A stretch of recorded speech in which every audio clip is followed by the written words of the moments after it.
Hi all, അസ്സലാമു അലൈക്കും. Welcome back to Silna's kitchen. ഇന്നത്തെ റെസിപ്പി നല്ല സോഫ്റ്റ് ആയിട്ടുള്ള ചപ്പാത്തിയുടെ റെസിപ്പിയാണ്. ചപ്പാത്തിക്കോലൊന്നും യൂസ് ചെയ്യാതെ പരത്തിയെടുക്കാതെയാണ് ഈ ഒരു ചപ്പാത്തി തയ്യാറാക്കിയിട്ടുള്ളത്. അത്രയും നല്ല സോഫ്റ്റ് ആയിട്ടുള്ള ഒരു ചപ്പാത്തിയുടെ റെസിപ്പിയാണ്. രാവിലെ ചുട്ട് വൈകിട്ട് വരെ ഇരുന്നാലും നല്ല പോലെ സോഫ്റ്റ് ആയിട്ടിരിക്കും. അപ്പോൾ നമുക്ക് എങ്ങനെയാണ് ഈ ഒരു ചപ്പാത്തി തയ്യാറാക്കിയിട്ടുള്ളതെന്ന് കണ്ടു നോക്കാം. ചപ്പാത്തി തയ്യാറാക്കാനായിട്ട് ഞാനിവിടെ സ്റ്റവിലേക്ക് ഒരു കടായി വെച്ച് ഫ്ലെയിം ഓൺ ആക്കി കൊടുത്തിട്ടുണ്ട്. ഇതിലേക്ക് 250 ഗ്രാം കപ്പിന്റെ അളവിൽ 1 കപ്പ് വെള്ളമാണ് ഒഴിച്ചു കൊടുക്കുന്നത്. ഇതേ കപ്പിൽ 1.5 കപ്പ് ഗോതമ്പ് പൊടിക്ക് വേണ്ടിയിട്ടാണ് ഈ ഒരു കപ്പ് വെള്ളം ഒഴിച്ചു കൊടുക്കുന്നത്. ഈ വെള്ളം ഇനി നന്നായിട്ടൊന്ന് തിളച്ചു വരണം. ഇനി ഈ ഒരു വെള്ളത്തിൽ തന്നെ ഇതിലേക്ക് ആവശ്യത്തിനുള്ള ഉപ്പും കൂടി ചേർത്ത് കൊടുക്കാം. ഇതിലേക്ക് ഇനി ഓയിലൊന്നും ഒഴിച്ചു കൊടുക്കുന്നില്ല. ഈ വെള്ളം നന്നായിട്ടൊന്ന് തിളച്ചു വരും വരെ വെയിറ്റ് ചെയ്യാം. ഇപ്പോൾ നമ്മുടെ ചപ്പാത്തിക്ക് വേണ്ടുന്ന ഈ ഒരു വെള്ളം നന്നായിട്ട് തിളച്ചു വന്നിട്ടുണ്ട്. ഇനി ഇതൊന്ന് ലോ ഫ്ലെയിമിൽ ഇട്ട് കൊടുക്കാം. വെള്ളം നല്ലപോലെ തിളച്ചതിന് ശേഷം ലോ ഫ്ലെയിമിൽ ഇട്ട് കൊടുത്തിട്ട് വേണം നമുക്കിതിലേക്ക് 1.5 കപ്പ് അളവിൽ ഗോതമ്പ് പൊടി ഇട്ട് കൊടുക്കാൻ. നമ്മൾ പത്തിരിയൊക്കെ തയ്യാറാക്കുന്ന പോലെ വെള്ളത്തിൽ മാവൊന്ന് വേവിച്ചെടുക്കുകയാണ് ചെയ്യുന്നത്. പത്തിരി തയ്യാറാക്കുമ്പോൾ എടുക്കുന്ന അത്രയും വെള്ളം തന്നെ നമ്മുടെ ഈ ഒരു ചപ്പാത്തി തയ്യാറാക്കുന്നതിന് ആവശ്യമില്ല. ഇപ്പോൾ ഞാൻ 1 കപ്പ് വെള്ളത്തിലാണ് 1.5 കപ്പ് ഗോതമ്പ് പൊടി ഇട്ട് കൊടുത്ത് ഈ മാവ് നല്ലപോലെ ഒന്ന് ഇളക്കി കൊടുക്കുന്നത്. ഇതിൽ വെള്ളം കൂടി പോവാതെയും വെള്ളം നല്ലോണം കുറഞ്ഞു പോവാതെയും ശ്രദ്ധിക്കണം. എന്നാലേ നമ്മൾ ഈ തയ്യാറാക്കുന്ന ചപ്പാത്തി നല്ല സോഫ്റ്റ് ആയിട്ട് കിട്ടുള്ളൂ. നിങ്ങൾ എടുക്കുന്നത് ഗ്ലാസ് ആയാലും പാത്രം ആയാലും ഏതിലാണോ വെള്ളം എടുക്കുന്നത് അതിനനുസരിച്ച് വേണം ഇതുപോലെ പൊടിയും ഇട്ട് കൊടുക്കാൻ. ഇതുപോലെ ഇളക്കി എടുക്കുമ്പോൾ തന്നെ മാവും നല്ലപോലെ വെന്ത് കിട്ടുകയും ചെയ്യും. വെള്ളവും പൊടിയായിട്ട് നന്നായിട്ട് യോജിച്ച് കിട്ടുകയും ചെയ്യും.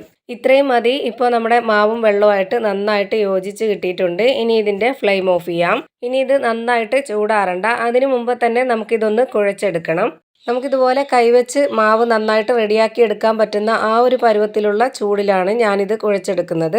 ഞാനിപ്പോൾ ഈ ഒരു കടായിൽ വെച്ച് തന്നെയാണ് കുഴച്ച് റെഡിയാക്കി എടുക്കുന്നത്. നിങ്ങൾക്ക് വേണമെങ്കിൽ പരന്ന പാത്രത്തിലോ കൗണ്ടർ ടോപ്പിലോ ഇട്ട് നന്നായിട്ടൊന്ന് കുഴച്ച് റെഡിയാക്കി എടുക്കാം. മാവ് റെഡിയാക്കി എടുക്കുമ്പോൾ തന്നെ ഒരു പാത്രത്തിൽ കുറച്ച് വെള്ളം വെച്ചേക്കുക. എന്നാൽ പിന്നെ നമുക്ക് ചൂടിനെ ഒന്ന് ബാലൻസ് ചെയ്യാൻ വേണ്ടിയിട്ട് അതിലേക്ക് കൈ മുക്കി എടുക്കുമ്പോഴത്തേക്ക് നമുക്ക് നന്നായിട്ട് കുഴച്ചെടുക്കാൻ പറ്റും. ഈ ഒരു മാവ് കുഴച്ച് റെഡിയാക്കി എടുക്കുമ്പോൾ ഇനി ഇതിലേക്ക് കുറച്ചുകൂടി വെള്ളം ആവശ്യമായിട്ട് വരും. ആദ്യമേ തന്നെ വെള്ളം ഒഴിച്ചു കൊടുത്ത് കുഴച്ചെടുക്കാതെ ഇതുപോലെ ആദ്യമേ തന്നെ മാവ് നന്നായിട്ടൊന്ന് യോജിപ്പിച്ചെടുത്തതിന് ശേഷം മാത്രം കുറച്ച് വെള്ളം ഒഴിച്ചു കൊടുക്കുക.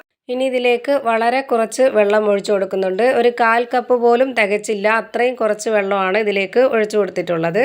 എന്നിട്ട് ഈ മാവിനെ നന്നായിട്ട് വീണ്ടും കുഴച്ചെടുക്കാം. ഇതുപോലെ വെള്ളം ഒഴിച്ചു കൊടുത്തിട്ട് മാവ് വീണ്ടും നന്നായിട്ട് കുഴയ്ക്കുമ്പോൾ വെള്ളം ആവശ്യമെങ്കിൽ വീണ്ടും മാവ് ഒന്ന് ഡ്രൈ ആവും. ആ ഒരു സമയത്ത് നമുക്ക് വീണ്ടും വെള്ളം ഒഴിച്ചു കൊടുക്കുക. അങ്ങനെ ഘട്ടം ഘട്ടമായിട്ട് വേണം ഈ വെള്ളവും മാവുമായിട്ട് കുഴച്ച് റെഡിയാക്കി എടുക്കാൻ. മാവ് ഇതുപോലെ നന്നായിട്ട് കുഴച്ചെടുക്കുന്ന സമയത്ത് പാത്രത്തിലും കയ്യിലും ഒട്ടുന്ന പോലെ തോന്നുന്നുണ്ടെങ്കിൽ ഇതുപോലെ നമ്മൾ ആ ഒരു വെള്ളത്തിൽ ഒന്ന് കൈ മുക്കിയെടുത്തതിന് ശേഷം വീണ്ടും നന്നായിട്ടൊന്ന് കുഴച്ചെടുക്കാം. നമ്മൾ ഇതുപോലെ മാവ് ഇനി നന്നായിട്ട് കുഴച്ചെടുക്കുമ്പോൾ തന്നെ നമുക്ക് വെള്ളം ആവശ്യമെങ്കിൽ അതിലേക്ക് കുറച്ചുകൂടി വെള്ളം ഒഴിച്ചു കൊടുത്ത് നന്നായിട്ടൊന്ന് കുഴച്ച് റെഡിയാക്കിയിട്ടെടുക്കാം. ഞാനിപ്പോൾ ഈ മാവ് വെള്ളം ഘട്ടം ഘട്ടമായിട്ട് ഒഴിച്ചു കൊടുത്ത് നല്ല പോലെ കുഴച്ച് റെഡിയാക്കി എടുത്തിട്ടുണ്ട്. ഈ ഒരു മാവിൻ്റെ കറക്റ്റ് പരുവം എന്ന് പറഞ്ഞത് നമ്മൾ വിരൽ വെച്ച് ഇതുപോലെ കുഴിച്ചു കൊടുക്കുമ്പോൾ നന്നായിട്ട് കുഴിഞ്ഞു പോവുകയും കയ്യിലൊന്നും മാവ് ഒട്ടിപ്പിടിക്കാതിരിക്കുകയും ചെയ്യുമ്പോൾ ഇതാണ് നമ്മുടെ ചപ്പാത്തിക്കുള്ള കറക്റ്റ് മാവിൻ്റെ ഒരു പരുവം.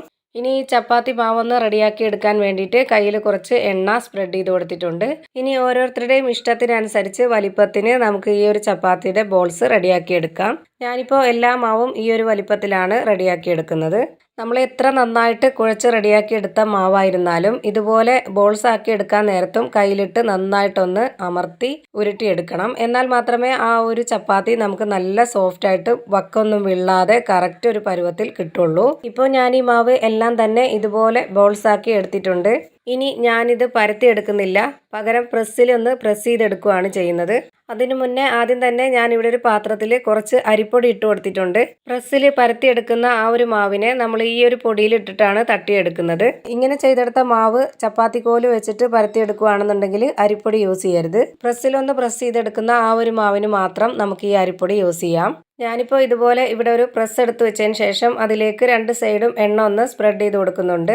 എന്നിട്ട് നമ്മൾ റെഡിയാക്കി വെച്ചിട്ടുള്ള ആ ഒരു മാവിൽ നിന്നും ഒരു മാവെടുത്ത് ഇതുപോലെ വെച്ച് കൊടുത്തതിന് ശേഷം ഒന്ന് പ്രസ് ചെയ്ത് കൊടുക്കാം. നന്നായിട്ട് അമർത്തി കൊടുക്കേണ്ട ആവശ്യമൊന്നുമില്ല. അത്രയും നന്നായിട്ട് കുഴച്ച് റെഡിയാക്കി എടുത്ത മാവായതുകൊണ്ട് ഒന്ന് ചെറുതായിട്ട് പ്രസ് ചെയ്യുമ്പോൾ തന്നെ മാവ് നല്ല പോലെ നൈസായിട്ട് കിട്ടും. ഇപ്പോൾ മാവ് വക്കൊന്നും വിണ്ട് കീറാതെ നല്ല പോലെ നൈസായിട്ട് പരന്ന് കിട്ടിയിട്ടുണ്ട്. ചപ്പാത്തിക്കോലൊക്കെ വെച്ച് പരത്തിയെടുത്ത് കട്ട് ചെയ്ത് മുറിച്ചെടുക്കുന്ന അതേപോലെ തന്നെയാണ് പോലെയാണ് നമ്മൾ ഈ ഒരു പ്രസ്സിൽ ഇപ്പോൾ പരത്തിയെടുത്തിട്ടുള്ളത്. ഇനി ഇതൊന്ന് അരിപ്പൊടിയിലിട്ടൊന്ന് തട്ടിയെടുക്കാം. അരിപ്പൊടിയിൽ ഇത് പൊടി തട്ടിയെടുക്കുന്നത് എന്തിനാന്ന് വെച്ചാൽ ഈ ഒരു ചപ്പാത്തി നമുക്ക് നല്ല സോഫ്റ്റ് ആണ്. അപ്പോൾ നമുക്ക് പുറമെ ഒരു ക്രിസ്പിനെസ് കിട്ടാൻ വേണ്ടിയിട്ടാണ് ഈ ഒരു അരിപ്പൊടിയിൽ ഒന്ന് തട്ടിയെടുക്കുന്നത്. അരിപ്പൊടി എടുക്കുമ്പോൾ ഒരുപാട് പൊടി എടുക്കരുത്. ഇതുപോലെ പാത്രത്തിൽ വളരെ കുറച്ച് മാത്രം പൊടി എടുത്തുകൊണ്ട് ഇതുപോലെ ഒന്ന് തട്ടിയെടുക്കാം. ഇപ്പോൾ ദാ ഒട്ടും തന്നെ അരിപ്പൊടിയുടെ അംശമൊന്നും ഇല്ലാതെ നല്ല പോലെ പൊടി തട്ടിയെടുത്തിട്ടുണ്ട്. ഇതുപോലെ തന്നെ മുഴുവൻ മാവും പ്രസ് ചെയ്ത് പൊടി തട്ടിയെടുത്തിട്ടുണ്ട്. ഇനി ഇതൊന്ന് ചുട്ടെടുക്കാം. അതിനായി ചൂടായ ചട്ടിയിലേക്ക് ഒരു മാവ് ഇട്ട് കൊടുത്തിട്ടുണ്ട്. 1 മിനിറ്റ് നേരം ഈ ഒരു ഭാഗം വെന്തതിന് ശേഷം ഇതൊന്ന് തിരിച്ചിട്ട് കൊടുക്കാം.